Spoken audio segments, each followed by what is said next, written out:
Hello बच्चों, Narendra sir की जी के और जीएस क्लास में आपका बहुत बहुत स्वागत है।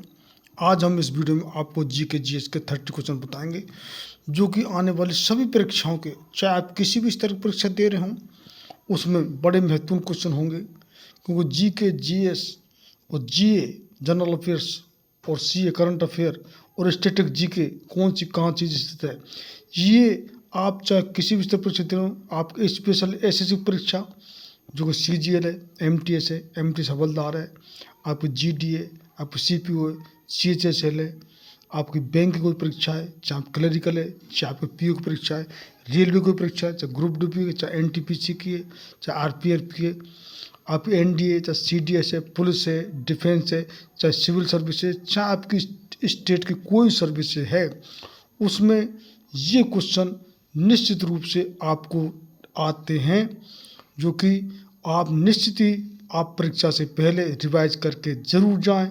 आपकी जैसे पुलिस की सर्विस में आपकी, चाहे आपकी सिपाही की सर्विस है, चाहे आपकी एसआई की है, आपकी सीआरपीएफ की है, बीएसएफ की है, एआईएसएफ की है, इन सभी की जगह निकल रही हैं।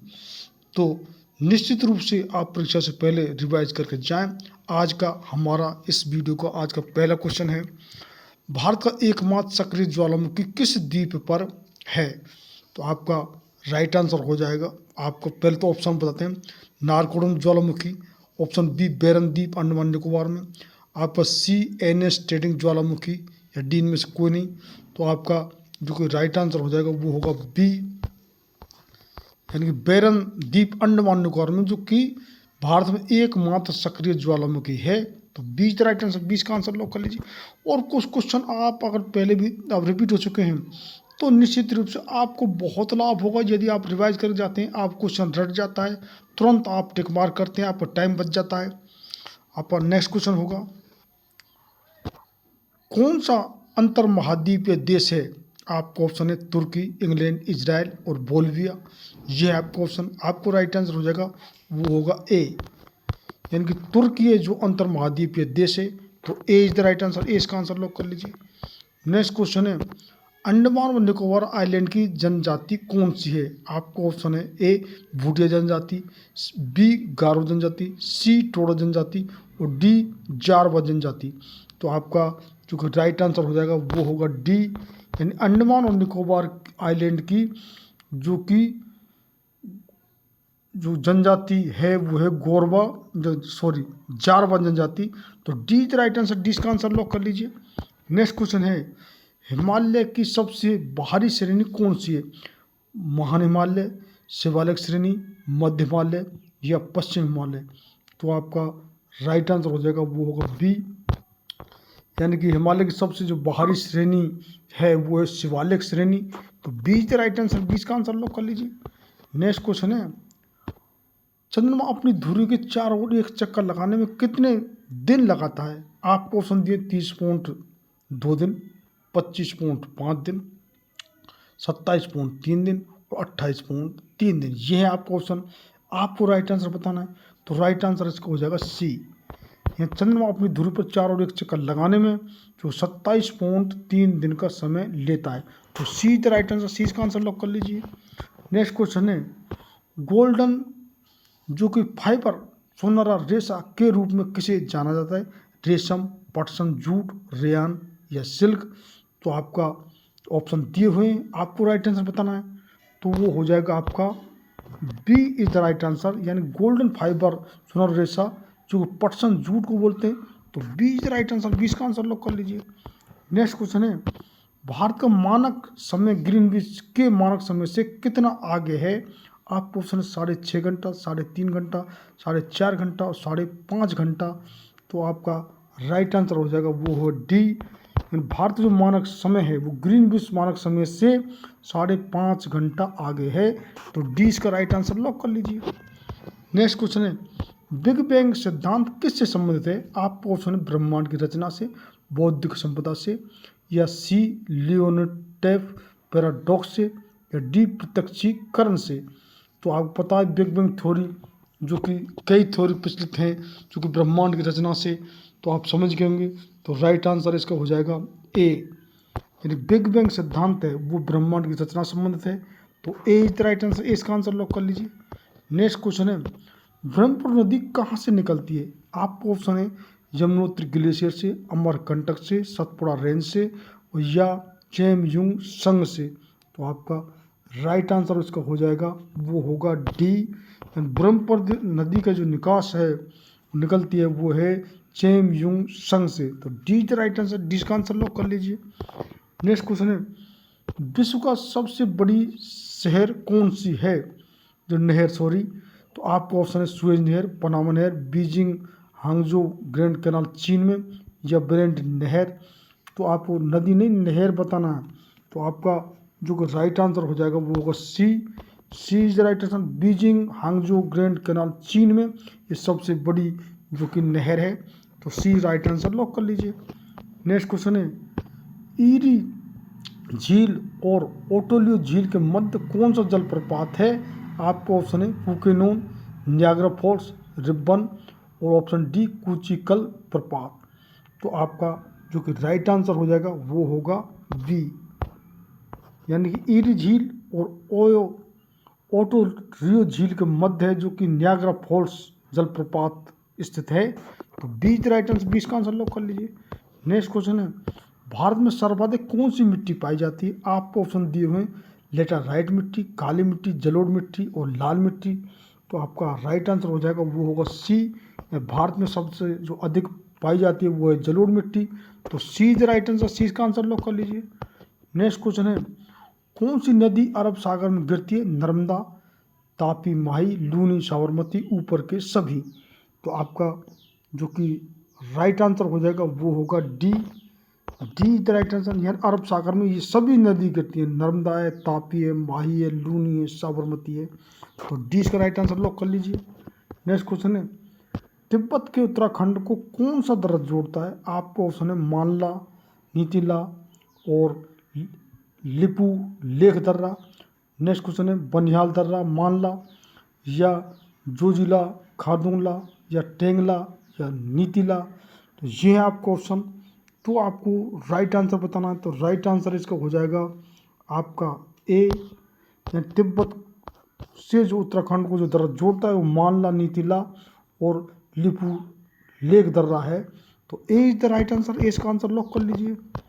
नेक्स्ट क्वेश्चन है, समुद्र में समान गहराइयों को मिलने वाली काल्पनिक रेखा को क्या कहते हैं? आपको ऑप्शन दिए हुए आइसोबार, आपको ऑप्शन बी आइसोबात, सी प्रधान यामोत्तर, डी इनमें से कोई नहीं। तो आपका जो कि राइट आंसर हो जाएगा वो होगा आपका बी, यानी कि समुद्र में समान जो गहराई को मिलाने वाली जो काल्पनिक रेखा है उसको आइसोबात बोलते हैं। तो बी द राइट आंसर, 20 का आंसर लॉक कर लीजिए।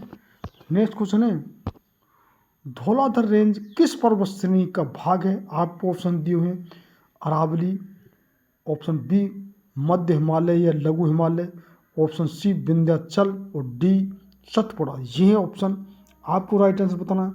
तो इसका राइट आंसर हो जाएगा आपका बी, यानी कि धौलाधर रेंज की जो पर्वत श्रेणी का भाग है वो है मध्य हिमालय या लघु हिमालय। तो बी द राइट आंसर, 20 का आंसर लॉक कर लीजिए। नेक्स्ट क्वेश्चन है, नई दिल्ली को मुंबई से जोड़ने वाला राष्ट्रीय राजमार्ग है।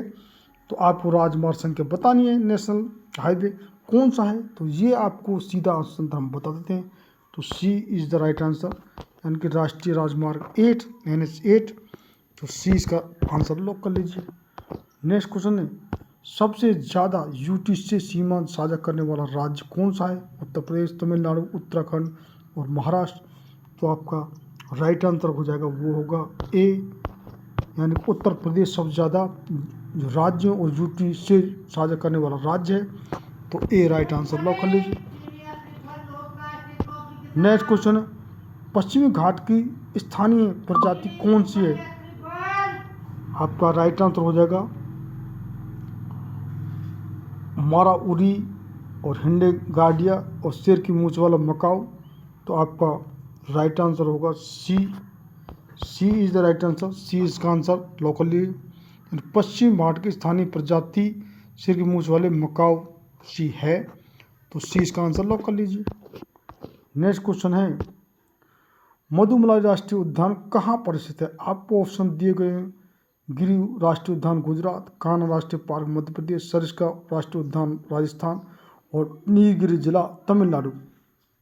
तो आपका राइट आंसर हो जाएगा और डी, यानी कि नीलगिरी जिला तमिलनाडु, जो कि मधुमलाई राष्ट्रीय उद्यान जो कि ये तमिलनाडु में स्थित है। तो डी राइट आंसर लॉक कर लीजिए। नेक्स्ट क्वेश्चन है, किस सक्रिय ज्वालामुखी को भूमध्य सागर के प्रकाश स्तंभ के रूप में जाना जाता है? आपको ऑप्शन दिए हुए हैं, फुएगो, बी सुरतसे और सी तूपुन गितती और डी स्ट्राम्बोली। तो आपका राइट आंसर हो जाएगा वो होगा डी। तो डी इसका राइट आंसर लॉक कर लीजिए। नेक्स्ट क्वेश्चन है, कोलकाता बंदरगाह किस नदी पर है? ब्रह्मपुत्र, गंगा, हुगली, नर्मदा। तो ये बिल्कुल सिंपल क्वेश्चन है। आपका राइट आंसर हो जाएगा सी, यानी कोलकाता बंदरगाह जो हुगली नदी पर स्थित है। तो सी इसका राइट आंसर लॉक कर लीजिए। नेक्स्ट क्वेश्चन है, न्याग्रा प्रपात कहाँ है? कनाडा और मैक्सिको, मैक्सिको और क्यूबा, कनाडा और अमेरिका, अमेरिका और डेनमार्क। ये है आपका ऑप्शन। तो आपको राइट आंसर बताना है। तो राइट आंसर इसका हो जाएगा सी। C is the right answer. न्याग्रा जो जलप्रपात है वो कनाडा और अमेरिका के मध्य है। सी राइट आंसर लॉक कर लीजिए। नेक्स्ट क्वेश्चन है, भोटिया जनजाति किस राज्य से संबंधित है? उत्तराखंड, मुंडा, भूमिज और बिरहोर। तो आपका जो कि राइट आंसर हो जाएगा वो होगा ए, यानी कि उत्तराखंड से संबंधित है भोटिया जनजाति। तो ए इसका राइट आंसर लॉक कर लीजिए। नेक्स्ट क्वेश्चन है, पूर्वी घाट की दूसरी सबसे ऊंची चोटी कौन सी है? अराकू, नीलगिरी, अनाईमुड़ी और महेंद्रगिरी। तो आपका जो कि राइट आंसर हो जाएगा वो होगा डी, यानी पूर्वी घाट की सबसे ऊंची चोटी है वो महेंद्रगिरी। तो D is right answer. D इसका आंसर लॉक कर लीजिए। नेक्स्ट क्वेश्चन है, अगर केरल से कोई अक्षांश रेखा गुजरती है तो वो अन्य किस राज्य से होकर गुजरेगी? राजस्थान, तमिलनाडु, उत्तराखंड, तेलंगाना। ये है आपका ऑप्शन। तो आपको राइट आंसर बताना है। तो इसका राइट आंसर हो जाएगा इसका बी, यानी कि जो केरल से कोई अक्षांश रेखा गुजरती है तो वो तमिलनाडु राज्य से होकर भी गुजरेगी। तो B is the right answer. 20 का आंसर लॉक कर लीजिए। नेक्स्ट क्वेश्चन है, गोवा में कौन सा वन्यजीव अभ्यारण्य है? आपको ऑप्शन है, ए भद्रा वन्यजीव अभ्यारण्य, बी पाखल वन्यजीव अभ्यारण्य, सी भगवान महावीर अभ्यारण्य और डी जवाहर सागर अभ्यारण्य। तो आपका राइट आंसर हो जाएगा वो होगा सी, यानी गोवा में भगवान महावीर अभ्यारण्य वन्यजीव जो कि स्थित है। तो सी इसका राइट आंसर लॉक कर लीजिए। नेक्स्ट क्वेश्चन है, इंदिरा गांधी नहर का पहले क्या नाम था? आपको ऑप्शन दिए हैं, निचली गंगा नहर, बी बेतवा नहर, सी सतलुज नहर और डी राजस्थान नहर। तो आपका राइट आंसर हो जाएगा वो होगा डी, यानी इंदिरा गांधी नहर का जो पहले नाम था वो राजस्थान नहर। तो D the right answer. D का आंसर लॉक कर लीजिए। नेक्स्ट क्वेश्चन है, अरब सागर की रानी किसे कहा जाता है? लक्षद्वीप, कोच्चि, वेनिस, सूरत। तो आपका राइट आंसर हो जाएगा वो होगा बी, यानी कि अरब सागर की जो रानी कहा जाता है वो कोच्चि को। तो B is the right answer. 20 का आंसर लॉक कर लीजिए। नेक्स्ट क्वेश्चन है, एजेंडा 21 सबसे जो कि किससे संबंधित है? आपको ऑप्शन है, Montreal protocol, B Stockholm convention, C Rio de Janeiro पृथ्वी शिखर सम्मेलन 1992 और डी नागोया प्रोटोकॉल। तो आपका राइट आंसर हो जाएगा वो होगा सी, यानी कि एजेंडा 21 है वो रियो डी जेनेरियो पृथ्वी शिखर सम्मेलन 1992 से संबंधित है। तो इस प्रकार से ये हमारे क्वेश्चन जो कि 30 क्वेश्चन जो कि हमारे जीए, जीएस, सीए, स्टैटिस्टिक्स, जीके और हिस्ट्री से, पॉलिटी से, इकोनॉमिक्स से, ज्योग्राफी से, स्पोर्ट्स से, डिस्कवरी से, इन्वेंशन से, डे से, अवार्ड से, स्टैटिस्टिक्स, जीके से, ये सभी से हम संकलन हमारा कर रहे हैं। और जीके जीएस आपको कहीं से मिले निश्चित उन क्वेश्चनों को रिवाइज कर जाएं। कुछ क्वेश्चन वीडियो में रिपीट हो जाते हैं तो वो तुम्हारे अच्छी तरह से रट जाएंगे, जिससे कि तुम्हारे टाइम की बचत होगी। और ये हम निश्चित बता रहे हैं कि जीके जीएस का क्वेश्चन कहीं से मिले निश्चित ही उन सबको रिवाइज करके जाएं, क्योंकि GK GS, GR, statistics, GK और करंट अफेयर यही वो विषय हैं जिनसे कि आपका सिलेक्शन किसी परीक्षा में होना निर्भर होता है। क्योंकि जो कहीं इंग्लिश आ रही है, मैथ है, रीजनिंग है, अब कहीं इंग्लिश की हिंदी भी है, तो उनका एक निश्चित ही एक ग्रामर फॉर्मूला होता है। लेकिन जी के जीएस क्वेश्चन कहीं से मिले उसको निश्चित ही आप रिवाइज करके जाएं, आपको बहुत लाभ होगा। और जिन बच्चों ने अब तक चैनल सब्सक्राइब नहीं किया है वो चैनल जरूर सब्सक्राइब कर लें। हम जी के जीएस के अलावा इंग्लिश भी, मैथ भी, रीजनिंग भी और अब हिंदी की ग्रामर भी डालेंगे। तो कितनी परीक्षा ऐसी हैं जिसमें इंग्लिश नहीं है तो उसमें हिंदी है, तो हिंदी की ग्रामर भी हम डालेंगे। यानी कि संपूर्ण तैयारी इस चैनल पर आपको किसी भी कंपटीशन की कराई जाएगी। और हम बार बार बता रहे हैं कि आपको स्ट्रेटेजी ये अपनानी पड़ेगी कि निश्चित ही आप जो करंट अफेयर के हम अलग से बना रहे हैं वीडियो, सप्ताह में एक वीडियो अलग से डाल रहे हैं। तो करंट अफेयर के क्वेश्चन 5-6 क्वेश्चन निश्चित आते हैं, तो उनको आप निश्चित ही आप याद करके जाएं। ऐसे स्पोर्ट्स के क्वेश्चन हैं, कौन सा टूर्नामेंट कहाँ, किस टूर्नामेंट में कौन जीता है, और स्त्री और पुरुष के कितने, क्रिकेट के, फुटबॉल के, बास्केटबॉल के, वॉलीबॉल के, हॉकी के, आपके जो क्रिकेट के जो टूर्नामेंट है वो अलग अलग स्त्री लेडीज़ के लिए अलग अलग चीज़ें आयोजित होते हैं। तो उनके नाम और किसने कौन सा टूर्नामेंट जीता है, आप विंबलडन का, आपको टेनिस के ग्रैंड स्लैम के चैंपियन कौन है, ये अब नोबेल साहित्य पुरस्कार मिल रहे हैं जो 6 क्षेत्रों में मिलते हैं, जो कि आपके तीनों तो आपके साइंस में, भौतिक विज्ञान, रसायन विज्ञान, आपके चिकित्सा विज्ञान में, और आपके शांति के लिए, और आपका जो कि साहित्य के लिए और अर्थशास्त्र के लिए भी अब मिलता है। अर्थशास्त्र के लिए बाद में शुरू हुआ है। तो ये नोबेल पुरस्कार ये निश्चित रूप से आप ज़रूर याद करके जाएं। तो आपको हम वो स्ट्रेटेजी बता रहे हैं जिससे कि आपका सिलेक्शन होना बहुत ही आसान हो।